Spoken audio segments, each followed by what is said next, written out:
Fala, noventistas! Aqui é o Nod e o vídeo de hoje, como sempre, tá demais, tá bala, vocês vão curtir demais. E ó, tamo em dezembro, um mês bom pra colocar a jogatina em dia, é ou não é? E que tal ter acesso aos melhores jogos da PSN, várias ofertas exclusivas e jogos de graça todo mês? Com o PlayStation Plus, isso sim é possível, meu caro noventista! Uhul! Com assinaturas de 3, 6 e 12 meses, além daquele catálogo gigantesco da PlayStation, você vai poder jogar com a galera online e ainda receber vários jogos totalmente na fachola. E dezembro é mês especial de verdade, porque assinando agora você vai levar 3 jogos de graça. 3? O lançamento Worms Rumble traz a nostalgia dos anos 90, mas com gráficos animais no Battle Royale de minhocas mais divertido de todos os tempos. Além dele, você vai se aventurar no mundo aberto do game Just Cause 4 e se divertir à beça no também novinho em folha Rocket Arena. Tudo isso de graça para você, assinante PlayStation Plus. E você já sabe, tudo isso fica ainda melhor quando você compra através do nosso parceiraço Hype Games, porque é mais fácil e seguro. Além disso, tem várias maneiras de você pagar. Você pode pagar no débito normal ou express, boleto bancário, cartão de crédito, transferência bancária e até Pix. Então, ó, tá esperando o quê, meu filho? Clica agora mesmo no primeiro link da descrição. Aproveita que dezembro é o mês mais do que especial, você vai ter muitas vantagens. Clica agora e assine o PlayStation Plus. Combinado? Então, bora pro vídeo! Mike Tyson teve uma infância difícil depois que seu pai o abandonou quando ele tinha 2 anos. Cresceu em um bairro violento e passou por muitas dificuldades. Aos 11 anos foi internado em um reformatório para jovens delinquentes por brigas e pequenos furtos. O apartamento onde ele vivia com a mãe, no número 178 da rua, fica numa parte conhecida pela polícia como o Quarteirão da Morte. A sorte do Michael mudou quando ele foi descoberto por um antigo lutador. Aos 15 anos ele já era campeão nacional de boxe juvenil nos Estados Unidos e no ano seguinte levou o título mundial. Mike Tyson é uma máquina de destruir adversários. Durante os anos 80, Tyson se tornou um fenômeno mundial e, consequentemente, acumulou uma fortuna gigantesca. Foram muitas as casas que Tyson comprou, mas certamente essa em Ohio foi a mais emblemática. A mansão contava com 5 quartos gigantescos, uma piscina imensa, fonte e até jaulas para seus tigres.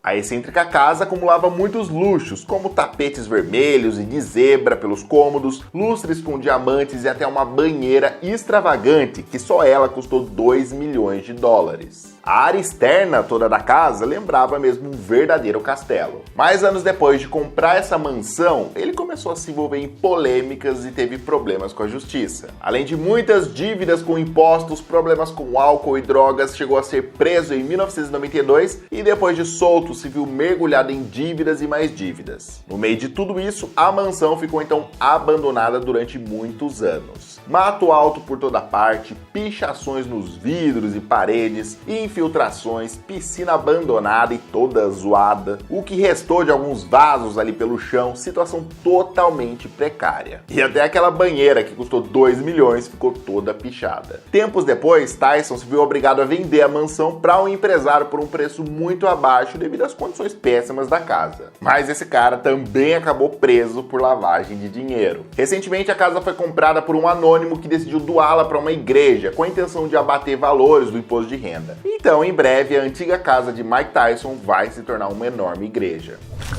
Não é novidade para ninguém que me acompanha no canal que eu sou um grande fã de Chaves. Olha, a propósito, você nunca teve peixinhos coloridos? Não. Eu sou tão pobre que nunca tive peixinhos nem em Petro e Banco. O gênio por trás dos personagens vocês conhecem, Roberto Gomes Bolanhos. E por conta da fortuna que acumulou com muito trabalho, ele comprou 2 grandes mansões. Uma ficava em Cancún, em um condomínio fechado de frente para o mar, uma mansão de quase 2.000 metros quadrados. Na mansão de quase 2.000 metros quadrados, o que não faltam são obras de arte e móveis antigos. Essa foi a casa onde Chespirito viveu os últimos anos ao lado da sua esposa, Florinda Mesa.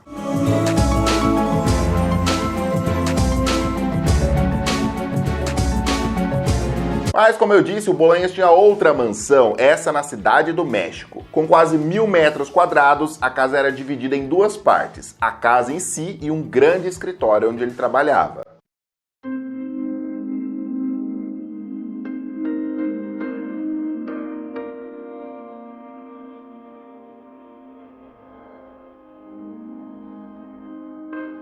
A mansão contava com várias fontes, muito paisagismo, diversas salas com móveis coloniais, 6 quartos, biblioteca e até uma adega subterrânea. Em 2014, após o falecimento de Bolanhos, Florinda colocou as duas mansões à venda, alegando que eram casas enormes demais só para ela. A casa de Cancún foi vendida, enquanto que a outra da Cidade do México continua abandonada até hoje. O tradicional jornal peruano La República publicou uma matéria afirmando que os vizinhos da mansão contam que rolam coisas sobrenaturais nessa casa. Segundo pessoas próximas, é possível ouvir vozes, portas batendo, uns barulhos estranhos, mesmo com o imóvel abandonado. Sendo verdade ou não, todo esse burburinho, segundo o jornal, acaba ainda dificultando a venda da mansão que segue abandonada.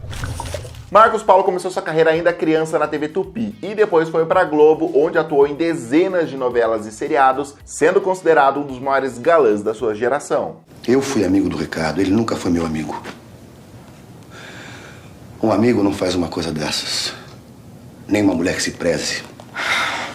Você sabe muito bem que nosso casamento foi um negócio. Ele trabalhou também como diretor de novelas, filmes e programas, se tornando um dos nomes mais respeitados no meio artístico. Dirigiu séries e novelas que marcaram época. No ano passado, mais um desafio. Marcos Paulo dirigiu o longa-metragem Assalto ao Banco Central. Ação! Mas, infelizmente, ele faleceu em 2012 aos 61 anos de idade. E desde então, sua herança, que inclui casas, carros, obras de artes e investimentos, vem sendo motivo de uma longa briga na justiça. Inclusive uma enorme mansão em Búzios, local onde ele frequentou assiduamente durante anos. Por conta disso, dessa briga toda na justiça, a mansão hoje em dia está completamente abandonada. Pichações por toda parte, infiltrações, rachaduras, um completo descaso. Segundo Antônia Fontinelli, que inclusive quem tirou essas fotos, a casa foi também invadida por usuários de drogas. Tudo isso por conta do imbróglio que ainda se arrasta na justiça pela divisão dos bens.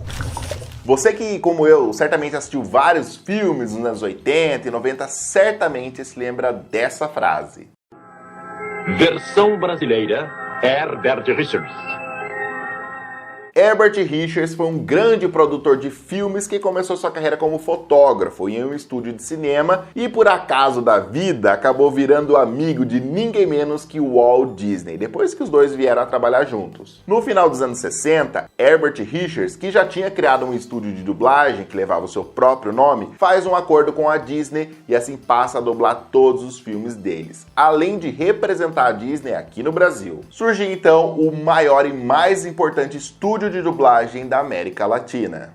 Então, a partir daí, ele começou a investir então na dublagem, porque ele representava, não só dublava os filmes, como ele representava a Disney televisão. Então, ele tinha uma porcentagem do que a Disney vendia para as televisões brasileiras. E aí é que estava o negócio, não na dublagem. Isso explica porque você ouviu tanto essa icônica frase da versão brasileira, Herbert Richards, já que eles tinham 10 estúdios funcionando em 3 turnos e mais de 500 funcionários. Eles representavam mais de 80% da dublagem no Brasil. Bairro Usina da Tijuca, Rua Conde de Bonfim, número 1331. Para milhares de brasileiros, esse endereço sempre vai lembrar o império Herbert Richards, que dominou mais de 80% do mercado de dublagem do Brasil por várias décadas. Nessa época, Herbert tinha um casarão em Ribeirão Pires, que inclusive foi cenário de vários filmes no cinema produzidos por ele próprio. Porém, os anos passaram e no final de 2009, Herbert Richards faleceu aos 86 anos de idade. Depois de décadas em funcionamento e centenas de trabalhos realizados, o estúdio se viu em declínio, cheio de dívidas trabalhistas e tributárias, fechando definitivamente suas portas em 2012.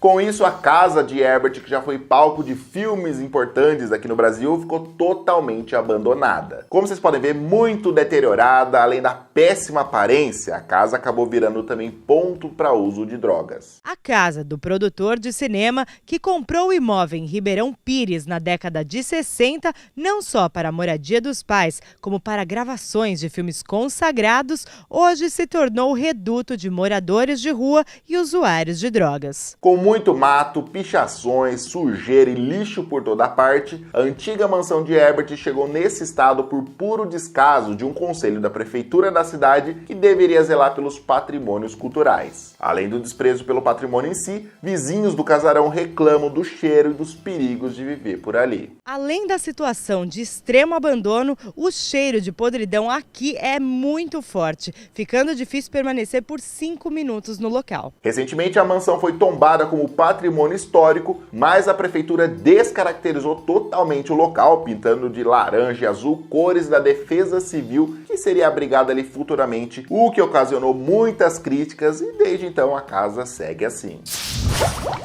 E você gostou do vídeo de hoje? Sabia da história dessas mansões abandonadas? Qual a sua opinião sobre tudo isso? Deixa aqui seu comentário aqui embaixo. Lembrando, se você curtiu o vídeo, deixa o gostei, compartilhe com os amigos, com a família toda. E eu vou deixar colado a primeira e a segunda parte com mais mansões de famosos abandonados. Se você não viu, é só clicar aqui ao lado. Eu vou ficando por aqui, muito obrigado pela sua audiência, um grande abraço, nós aqui e fui! Valeu!